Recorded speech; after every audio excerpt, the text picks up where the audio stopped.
કારણ કે સાચું અને ખોટું આ વિચારતા પહેલા સારું અને ખરાબનો વિચાર પહેલા કરજો.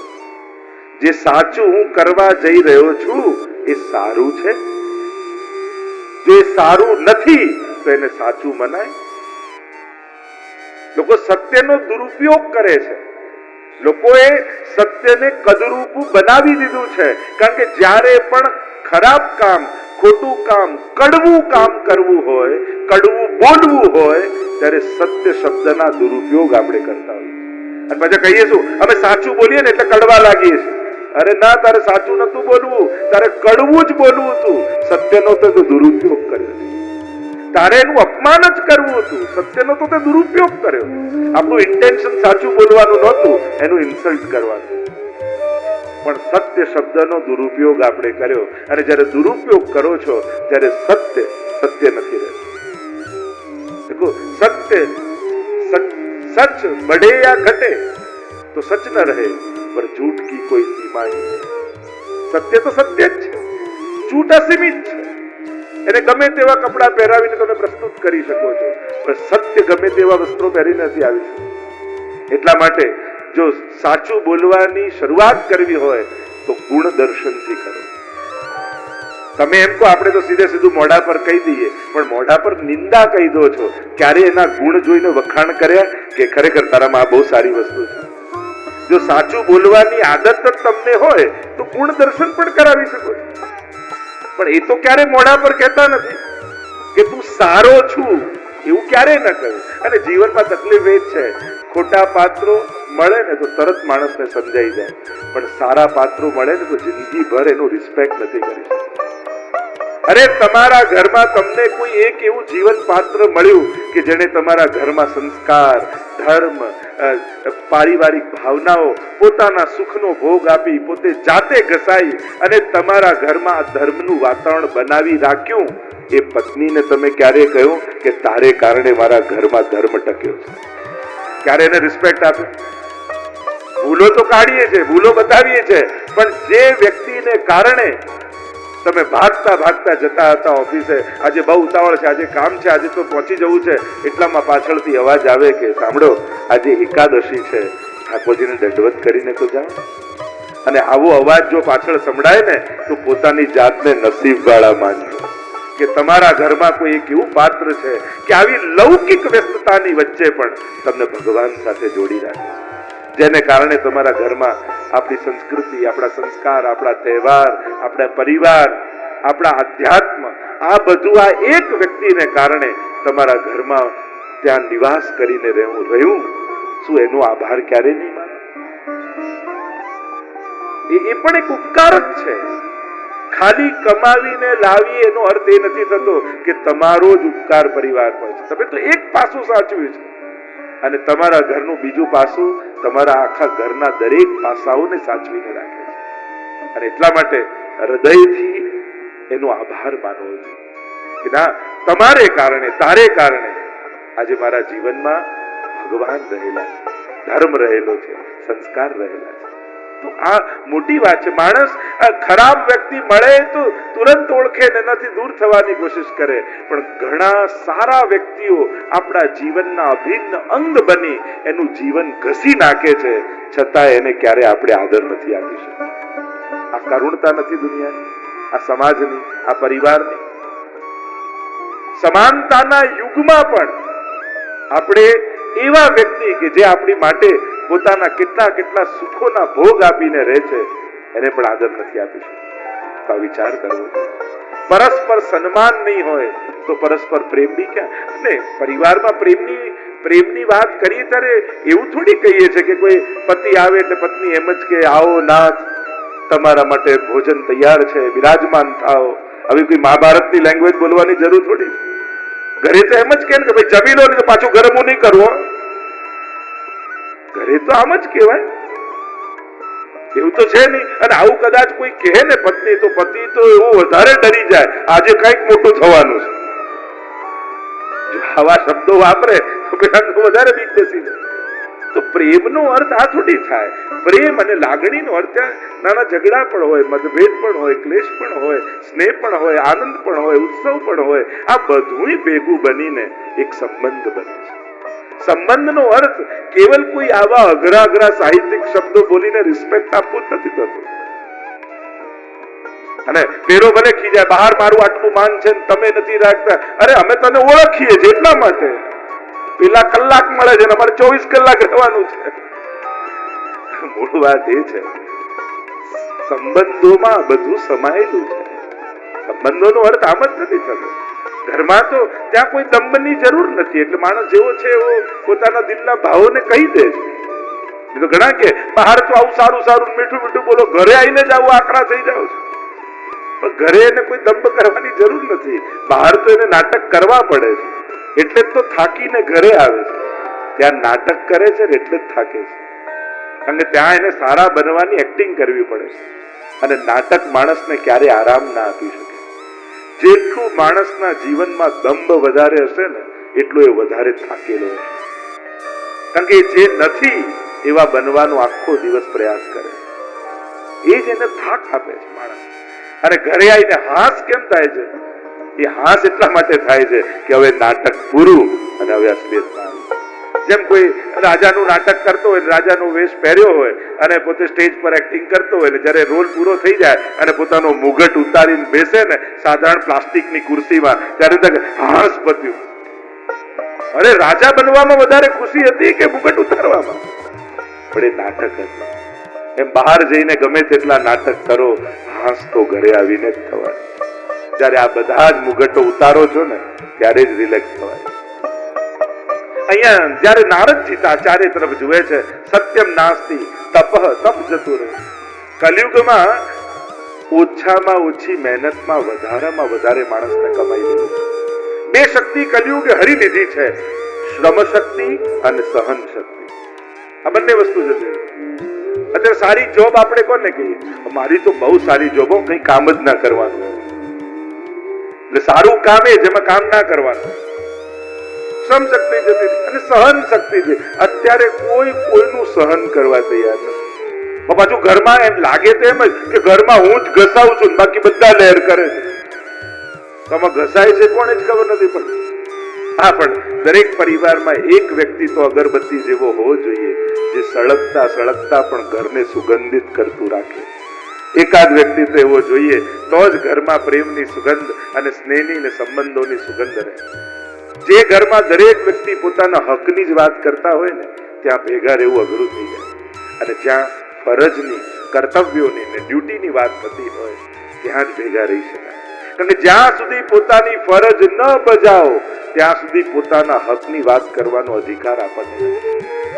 તમે જ્યાં સુધી દીકરા તરીકેની ફરજ ન બજાવતા હો ત્યાં સુધી પિતાએ શું કરવું જોઈએ એને યાદ અપાવવાની જરૂર નથી. જ્યાં સુધી તમે પિતા તરીકેની ફરજ ન બજાવતા હો ત્યાં સુધી દીકરાએ શું કરવું જોઈએ એ તમને યાદ અપાવવાનો હક નથી. જે રીતે પતિ તરીકેની ફરજ ન બજાવતા હો, પત્ની તરીકેની ફરજ પહેલા બજાવો, પછી અધિકારની વાત કરો. વેસ્ટર્ન કલ્ચર રાઈટનું વધારે મહત્વ આપે છે અને આપણું ઈસ્ટર્ન કલ્ચર એ ડ્યુટીને વધારે મહત્વ આપે છે કે આપણે પહેલા આપણી ફરજ બજાવીએ છીએ, હકની વાત તો પછી કરાય. પણ ઘસાઈને પણ ઘરને જો ભેગું રાખી શકાતું હોય તો એનો પ્રયાસ કરો. સત્યમ નાસ્તિ તપ, તપ જતું રહે. અને તપ અત્યારે કોઈ જંગલમાં બેસીને તપ થોડી ને ફોરેસ્ટ ડિપાર્ટમેન્ટ વાળાઓ બેસવાય નથી દેવાના. તમને એમ થાય ને કે જંગલમાં જાઓ, તો હવે તો એ પણ પોસિબલ નથી. તપ અત્યારના સમયનું અમે તો એ જ વ્યાખ્યા કરી કે ભગવાને જેવા સગા સંબંધીઓ અને સંજોગો આપ્યા છે ને એને ભગવાનનો પ્રસાદ માની અને સંતોષ સાથે પ્રસન્નતામાં જીવવું એ જ અત્યારનું તપ છે. જેવા સંજોગો મળ્યા, મારા પ્યાર નથી ત્યારે પરમાત્મા યોગ્ય સમય એના ચીર પૂરે છે. આ પ્રભુની કૃપા છે. સત્યમ નાસ્તિ તપઃ શૌચમ દયાદાનમ ન વિદ્યતે ઉદરમ ભરીણો જીવા વરાકા કૂટ ભાષિણ મંદા સુબંધ મતયો બંધ ભાગ્યા યુપત્રતા પાખંડે નિરતા સંતો વિરક્તા સ પરિગ્રહ. લોકો મંદ ભાગી થયા. જ્યોતિષના પણ જે સારા સારા યોગો છે હવે લોકોને સુખ નથી આપતા. પાખંડી સંતા, પાખંડીઓ સંતોના વેશ પહેરીને ફરવા લાગ્યા. સમાજમાં વિચિત્રતા થઈ ગઈ. એટલે જ હવે કોઈ અપશબ્દ બોલતું બોલતું છેતરશે નહીં, શ્લોકો બોલતા બોલતા છેતરનારા આવશે. અને એટલે જ હવે વધારે સાવધાન રહેવાની જરૂર છે. બહુ ફાંફા મારવાની આ કલિયુગમાં જરૂર જ નથી. તમે આય કરી લો, પેલું કરી લો, ફલાણું કરી લો, વધારે કરી લેવાથી કઈ બહુ વધી જવાનું છે જરૂર નથી. સરળ સિદ્ધાંત મહાપ્રભુજી આપ્યો છે. જે તમારા ગુરુજનો, જે તમારા આચાર્યો, જે તમારા સિદ્ધાંતો આપ્યા છે ને પકડી અને શાસ્ત્ર અનુકૂળ એ સિદ્ધાંતોને લઈને તમારી સાધના શરૂ કરી. બાકી આ આકર્ષણો ખેંચવા જશો ને, લાલચમાં અને ભય, આ બે જો ધર્મના કારણમાં અને પાયામાં બન્યા તો પછી તમે જ તમારી જાતને છેતરી દેશો. એક તો ધર્મના પાયામાં ભય ન હોવો જોઈએ, આ નહીં કરો તો આમ થઈ જશે, પેલું નહીં કરો તો આમ થઈ જશે. અને બીજું, ધર્મના આકર્ષણમાં લાલચ ન હોવી જોઈએ કે આમ કરશો ને તો આમ મળી જશે, આટલું ચડાઈ આવશો તો આમ થઈ જશે. મહાપ્રભુજી આ બંનેને દૂર રાખ્યા છે ઠાકોરજી. અરે પ્રભુ તો પ્રેમાસ્પદ છે. પ્રેમ કરવા જેવું કોઈ તત્વ હોય તો ઠાકોરજી છે. અને પ્રભુ આપણા રક્ષક છે. અને રક્ષક થી ડરવાનું ન હોય. બે પોલીસ તમારી આજુબાજુ હોય તો બીક લાગે કે બીક જાય? ઘણા લોકો ઠાકોરજી પધરાવા તો છે ઘરે, પણ ડર લાગે કે દોષ થશે, પાપ થશે, અપરાધ થશે. હું તો ઉલટાનું ઊંધું કહું, એમ કહું, અરે બચાવનારો ઘરમાં નથી ત્યાં સુધી ડરવાનું છે. હવે બચાવનારો આવી ગયો, હવે તો નિર્ભય બની જાઓ. પ્રભુ પધાર્યા, હવે તો બચાવનારો આવી ગયો, એ તો રક્ષક આવી ગયો. પ્રભુથી ભય ન રાખો. સાવધાની હોય કે આપણાથી કોઈ અપરાધ ન થાય, દોષ ન થાય, પણ એ દોષોનું ચિંતન કરીને ભગવાનથી ભય પેદા ન કરો. અને કોઈને ભગવાનના નામે ડરાવો પણ નહીં. ડરાવનારા લોકોથી દૂર રહો અને લલચાવનારા લોકોથી દૂર રહો. આમ જે શોર્ટકટ બતાવવા જાય ને કે આટલું કરી નાખું, આમ કરી નાખું, આમ થઈ જશે, આમ થઈ જશે, આમ થઈ જશે. સીધી મહાપ્રભુજી સાધના આપી છે. કૃષ્ણ સેવા સદા કાર્ય, માનસી સા પરામતા. ઠાકોરજી છે આપણા સર્વસ્વ છે. અને પ્રભુથી અધિક આપી પણ કોણ દેવાનું? પ્રભુથી કોણ વધારે આપી દેવાનું? માટે પ્રભુ છે આપણા માથે, પછી ક્યાં ફાફા મારવાની જરૂર છે? અહીંયા કહ્યું, જયારે ચારે બાજુ કલિયુગનો પ્રભાવ દેખાયો, નારદજી કહેવા લાગ્યા, હું ચારે બાજુ અવિશ્વાસ અને ક્લેશ દેખાયો. જો કલિયુગમાં વાતે વાતે સમ ખાવા પડે અને જગ્યાએ સહી કરવી પડે. અને હવે તો સહી પણ જતી રહી. માંડ સમાજને ભણાયા ગણાયા કે લોકો સહી તો કરે કમથી કમ, હવે સહી પણ જતી રહી. પાછો અંગૂઠો આવી ગયો. Thumb impression.